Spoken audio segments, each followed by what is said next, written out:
नमस्कार मित्रांनो, मागील काळात आपण दुष्काळी अनुदान या विषयावर अनेक व्हिडिओज बनवले आणि बऱ्याच शेतकरी बांधवांना सदर दुष्काळ अनुदान योजनेअंतर्गत त्यांच्या खात्यावर जी निधी आहे ती वितरित देखील झालेली आहे। मात्र बहुसंख्य शेतकरी बांधव अजूनही या जो खरीप दुष्काळ अनुदान आहे यापासून वंचित आहेत आणि आता नवीन म्हणजे त्यांचा ई-केवायसी पेंडिंग या यादीमध्ये नाव आलं आहे। तर आता काय करावं?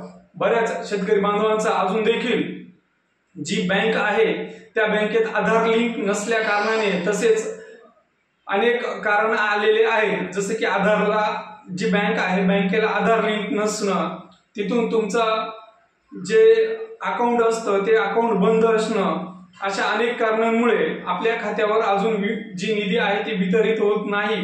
तर तुम्ही लवकरात लवकर तुमचं आधार अपडेट करून घेणं, तसेच तुमचं जे खातं आहे ते चालू आहे किंवा नाही, जे बँकेचं खातं असेल ते चेक करून घेणं, त्याला आधार लिंक आहे किंवा नाही ते चेक करून घेणं आणि ते लवकरात लवकर तुम्ही अपडेट करून घेणं।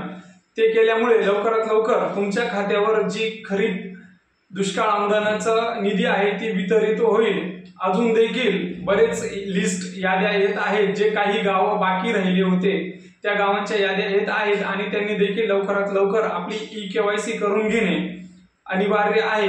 मित्रांनो, ही होती खरीप दुष्काळ अनुदान याविषयी थोडक्यात माहिती। आवडल्यास आपल्या इतर शेतकरी बांधवांपर्यंत शेअर करा व आपल्या चॅनलला सबस्क्राईब करा। धन्यवाद।